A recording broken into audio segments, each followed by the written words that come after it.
Hi, I'm Brannon Poe, founder of Poe Group Advisors and creator of the Accounting Practice Academy. You are listening to the Accountant's Flight Plan podcast, where we talk about stuff in the accounting world.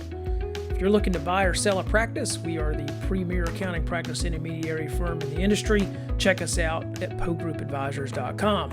If you're a firm owner looking to build a more profitable practice while actually reducing owner hours, sign up for our practice management workshop, which only runs a few times per year.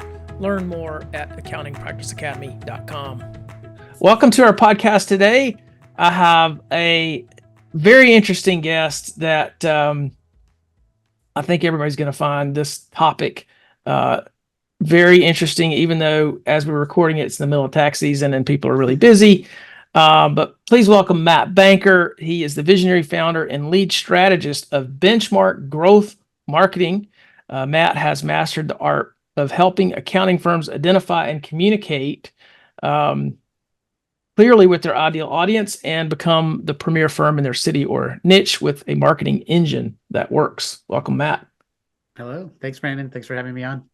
Yeah, it's so we were kind of chatting before we hit the record button today, and one thing I want to get into is like the idea of marketing, not just for new clients, but for staff. But before we kick that off, can you tell our audience a little bit about your background, how you got into marketing for accounting firms? Yeah, it's not a straightforward path. I studied fine arts when I was in college, so I have a bit more of a design background. I studied, if you've ever been to a modern art museum and you see something that maybe is like confusing, maybe it makes you a little bit angry and you're not sure if art is a real thing or just a joke that we play on society. That's probably the type of art that I studied. It was conceptual installation art. So it was a far cry from the accounting space, which tends to be really like tangible. What are the numbers? The work that I was doing and what I was studying was really abstract, but that's where I started. I think it's good where I landed, in that a lot of accounting firm owners don't see themselves as creative. I believe they actually are very creative, but they don't see themselves as creative. And so my pathway in was I had started a small marketing agency. I was more of a generalist, and I found Donald Miller. I don't know if a lot of your listeners are familiar, but he has a book called Building a Story Brand. And they were certifying guides. Basically, it's a marketing framework or system that is built around clarifying your message and helping businesses tell a compelling story. And I found this, and it was the perfect framework for how I like to work. And through that community, I was introduced to an accounting firm owner in Memphis, Tennessee. That guy's name is Matt Patrick. He was one of my first clients. He had an accounting firm and a payroll practice.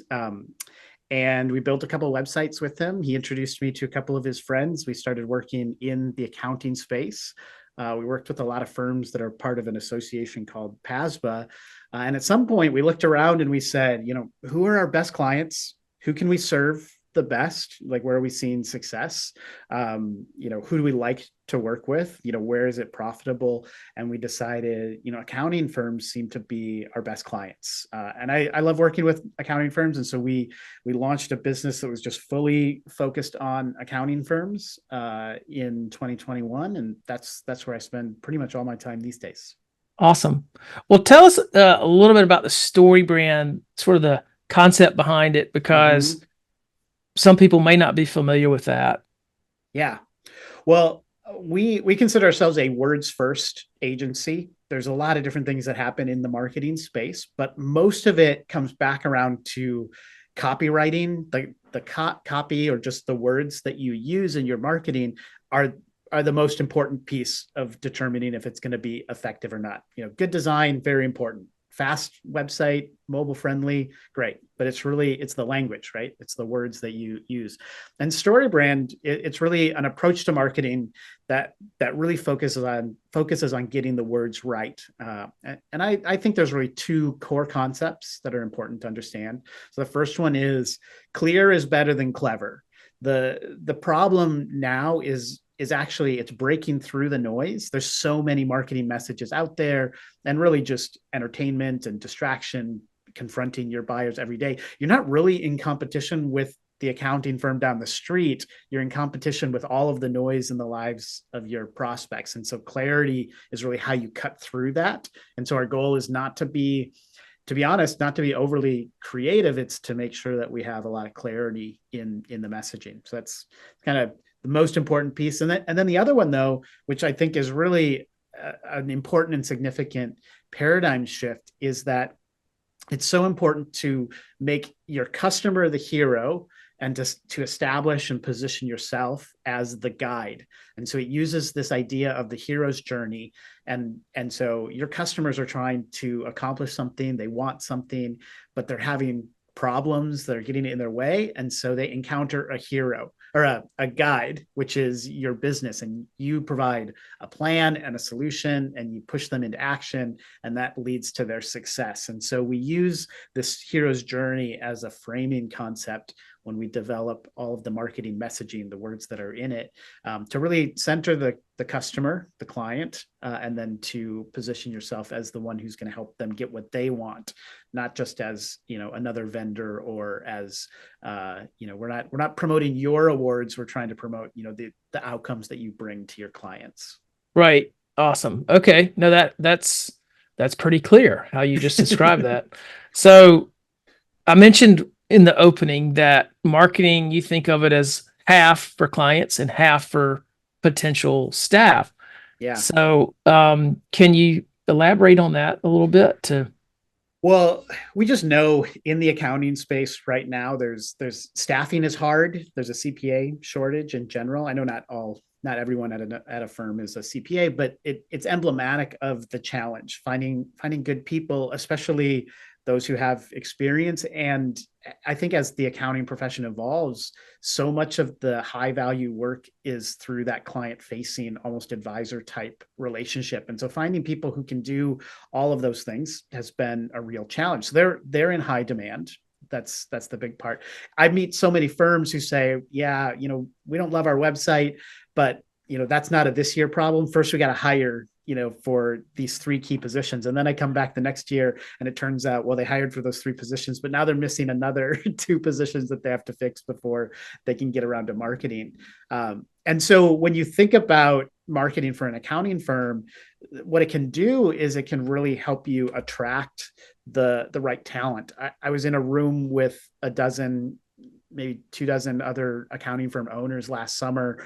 And one of the firms had a bunch of their employees up there, and they just asked them, how did you find out about us? And every one of them talked about how they went to the social media accounts and checked out the website and did all their research on this potential employer. But the social media, for example, was where they looked, I want to know, what kind of place is this? Like, what's the culture here? Who are the people behind this? And that had a huge impact. It wasn't just, the pay matters, the position, the role, all of that matters, but they really wanted to know about the type of workplace that they were going to be in. And so marketing, social media, your website, all of these things have a big impact on who comes to your firm. And a lot of firms these days, they're seeing it as a dual track. We want new clients, we want better clients, but we also want to bring in the best people. And so we're constantly marketing ourselves in order to attract the best talent. Yeah. And that's been our experience too. So, interestingly enough, we have our workshop, Accounting Practice Academy, which has a marketing module in it. It's the 7th module of 8. Mm-hmm. And what I found is that's where it sort of, that module 7, that marketing module, sort of ties everything together that we've kind of have led up to that point. Mm-hmm. And you really have to do a lot of thinking about, okay, who is our target? Who are the clients that we want more of? Who are the staff that we want more of? And what do we want to do? Like, who are we as a firm? And so you can't really make some of those marketing decisions until you've defined those things. Mm-hmm. And I find that, often, especially the busiest firm owners, the busiest firms, they don't take the time to kind of think about those things because they're just on this treadmill that's sort of increasing in speed as they go along. And so what you're talking about, what I'm talking about with marketing and defining that takes time. It takes an Yeah. investment of time. Um, Yeah. One of the things I like to tell people is when you're considering marketing, you really are going to pay for marketing three times or in three ways. The first way, and I also say you can spend time or you can spend money. You know, a firm owner, you're a smart person, you could figure this stuff out. If you had the time, you could become a marketing master for your firm for sure. The challenge is we're all very busy. That may not be the best place to put your time. But either way, the first thing you have to pay for is you have to pay for good ideas or strategy. That's the thinking time that you're talking about. And if you don't put in the time or you don't pay someone who's put in the time to really think through that or help you think through that, all of your other marketing efforts are going to be a waste. And so if you go out and you just try to hire a marketing firm to say, hey, I just need more leads, but you haven't done the thinking work, the strategic work of what kind of leads do we need? You know, who do we actually want to attract? I've seen so many firms go out and spend a bunch of money on Google ads because they want more business clients.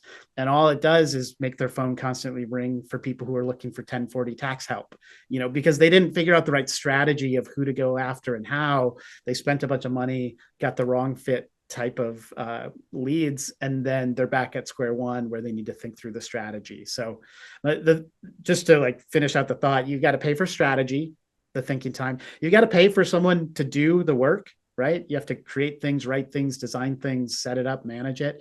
And then in a lot of cases, you have to pay for promotion. So you're paying Google to put ads on their platform, or you're doing retargeting on LinkedIn.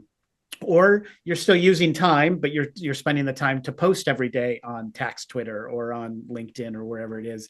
You got to invest in these three areas. But the one that gets missed so often is spending that strategy time at the beginning, and then the other stuff, it's wasted money because you're running really hard in a direction, but if you're not going in the right direction, you're not going to get to where you want to go. Hey y'all, Ian chiming in here again to let you know that we've announced the start dates for the 2024 sessions of Accounting Practice Academy. We're running it on May 24th, July 26th, and September 27th. APA, if you don't know, is an 8-week virtual workshop and an incredible resource for firm owners who need to get their hours down without affecting their bottom line. Most owners who take the workshop actually see a significant increase in profitability while reducing their hours. I know it sounds crazy, but dig into the workshop details on our website and check out some of our testimonials. So if you want to learn more, visit accountingpracticeacademy.com. Thanks for listening, and now back to the episode. Yeah. And I would add too, there's a cost in trying to filter the wrong sorts of leads. That or if you take those people on and it's really not what you want to have, then that can be painful for your team and painful. You might have to actually let some people go, some clients go. And so it can cause a ripple effect beyond just the initial investment. Yeah, this is, now I don't think it's true just for the accounting space, but one of the things specifically that we've seen and recognize, because we are focused just on accountants, is that in many cases, it's important to actually add some friction to your process to make sure that you're really qualifying leads. A lot of generalist marketing agencies will say, well, all we have to do is increase the volume of leads as much as we can, and then some of them will filter through. But what I've seen happen is that because busyness is really the biggest challenge for most of these firm owners, they can't afford to spend time talking to bad fit leads. And so the answer to that is that we actually add friction to the process in order to give you more time by making them jump through some hoops, fill out the form, give more of that information up front so you can qualify them. And then you're only going to talk to the right fit clients. Now, the flip side of that is that the cost per lead just goes up, obviously, because we're not trying to get to like the cheapest possible leads in the door. What we're trying to do is get the best quality leads in a seat, in a sales conversation. And if the cost to get that conversation scheduled and set is a little bit higher, we consider that okay, right? As long as it's within a reasonable cost of acquisition, we'd rather just be talking to just the right client or prospects as much as possible and avoiding all of that wasted time talking to tire kickers and ones who aren't going to fit with your fee structure and ones that aren't a good fit for what you do. Yeah. It's and I think unfortunately, a lot of firm owners don't make the time for strategy. And Mm. so, um, I'm curious as to like the people that you see, how many of them have already kind of, okay, I know who I'm serving, I know what I'm doing, I know Yeah. what I want, versus like, hey, I need some help. Well, if I'm honest, I think some of the folks we work with do come in and feel like they have a good sense of that.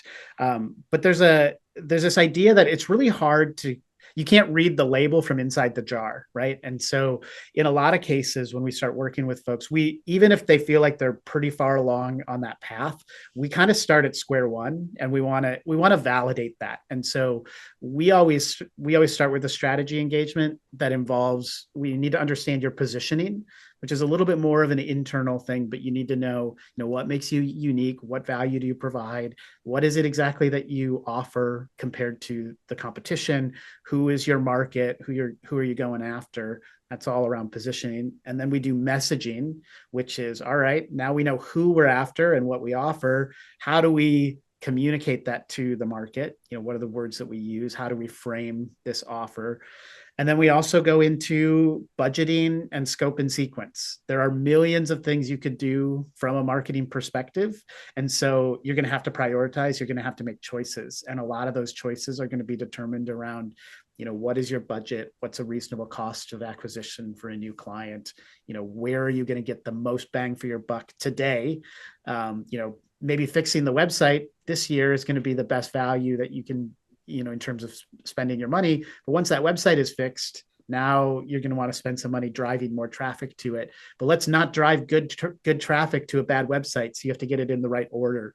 And this is kind of the strategy that we go through is, positioning, messaging, budget, scope and sequence. Now you've got a good idea. What are we going to do? Where are we going to go? How are we going to spend our money? How are we going to measure its effectiveness? And I also find people are just a lot happier, especially accountants. They love that stuff, like thinking through, forecasting and trying to figure that out. So yeah, it's such a key part of that process.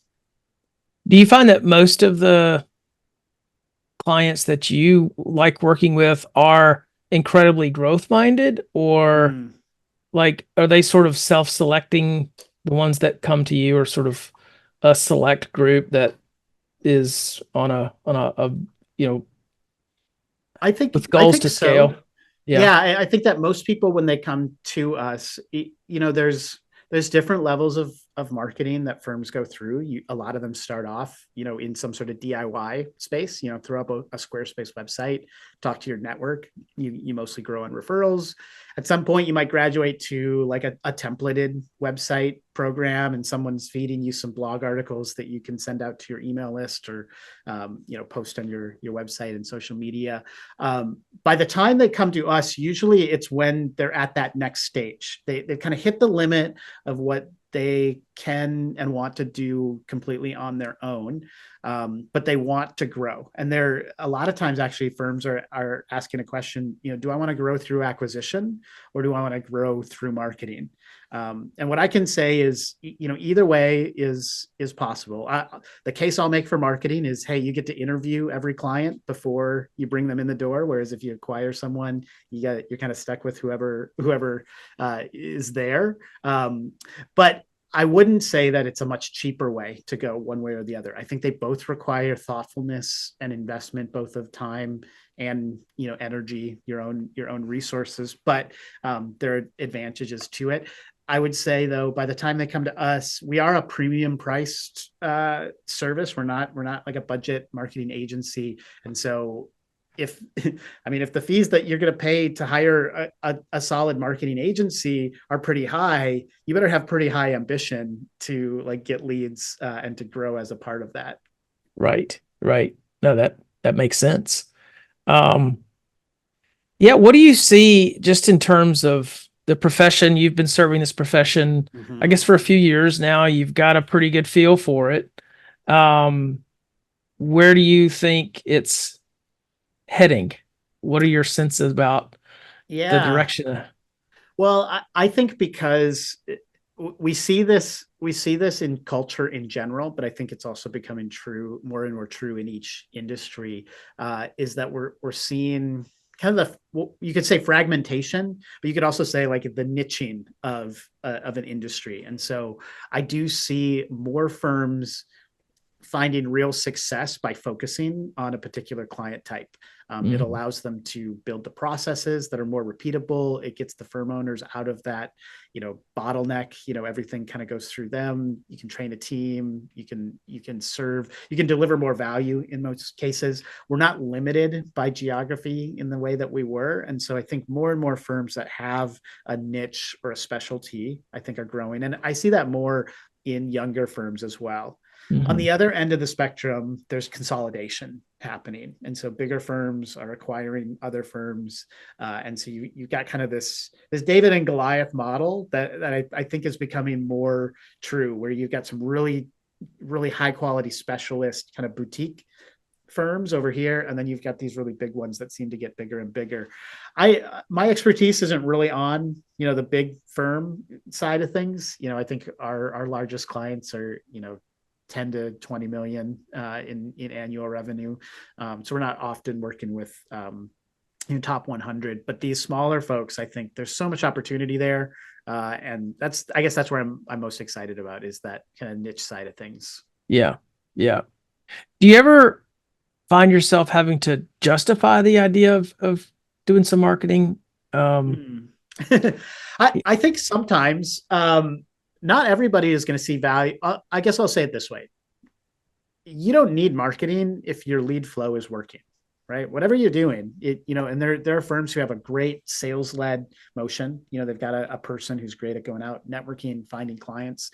Some of them have a great referral network. You tied in with a software provider or, some other referral source, and you're able to get enough business there. And, if that's working for you, it's working for you. I'm not here to sell you on something. Marketing is a solution to a problem, but if you're not getting the results that you want, you should change something. So if I don't know, I don't have a ton of time for conversations where people are complaining about not getting enough leads or not getting good quality candidates, but then they also don't want to do anything differently. They don't want to invest time or money into marketing, and that's fine. But I guess my perspective is the system that you have is perfectly designed to give you the results that you're currently getting.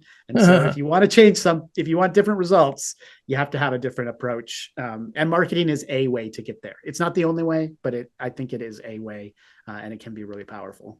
Yeah, I like that perspective. That's very, I agree with that. I always like to get my guests to make a book recommendation. Do you have a book that you've read recently or not recently that you think is really worthy of sharing? Yeah, well, I'm going to give you two. One of the things we do is we run a marketing mastermind for. There's a few accounting firm owners, but most of the members are actually like front desk admins who wear the marketing hat. And as part of this mastermind, though, we have a book list of marketing books that are really good for I think for the world that we live in with accounting firms. But I'm gonna recommend two of them. I already mentioned Building a Story Brand. I think that's a core text in a lot of ways for people just to understand the basics of marketing, which is communicating between humans. And so there's some really fundamental things that I think are important there. The other one that I'm really a big fan of is there's a book called Simple Social Media by Annie Schiffman. And she's a friend of mine. And what I love about it is it's an approach to social media that works really well for accounting firms.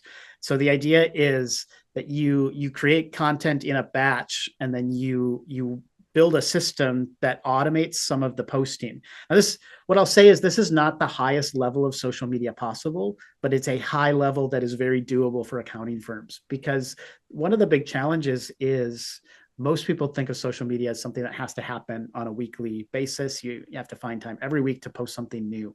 And this model of simple social media is to think through categories of content and build it out kind of in bulk in advance, and then you automate it throughout the year. And so the firms that are doing this, they get to tax season, they don't have any time to post on social media, but they still know things are coming out on a regular basis. It's good content. You've thought through about it in advance. And so, I can't get into the whole framework, but that's the reason this idea is super powerful. I think it's a perfect fit for accounting firms. Love it. Love it. Well, before I close off, do you have one maybe funny or interesting client story that you could share with our audience? Funny or interesting client story. That's a good question, and not one that I was necessarily prepared for. Okay. Let's see. I'm trying to think in the accounting space if there's something in particular.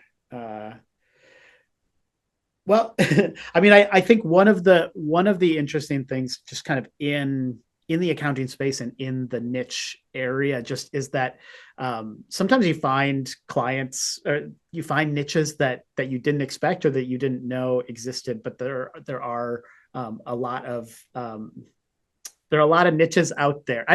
So I'm not going to name drop or anything, but I found it really interesting. I met a guy he was an accounting firm owner, and he primarily worked with influencers, and he also, though, had a lot of clients in kind of the adult space. And I'll just kind of leave it there. But as a niche, he was doing super well. These folks had really specific needs, and they had a high desire for discretion, we'll say, in a way that, there was a lot of money to be made in that space. And so, you can find yourself in all kinds of different unique markets, I guess. Yeah, very interesting. Well put. I put you on the spot with that one. So thanks for sharing that one, Matt. Well, before we close off, what's the best way for people to follow you or get in touch with you online?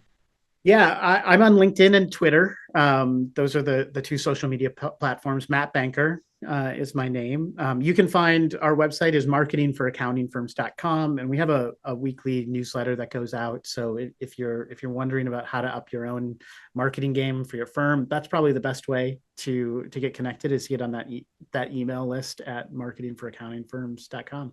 Awesome. All right, Matt. Well, thank you so much for joining us. It's been fun. Thanks, Brannon. This is great. Thank you for having me. Thanks for listening to the Accountant's Flight Plan podcast. If you like what you heard today, please follow us so that you can get updates when new episodes are released, and share our podcast with your friends and colleagues. You can also follow Poe Group Advisors on social media. Please visit our website for more information at poegroupadvisors.com.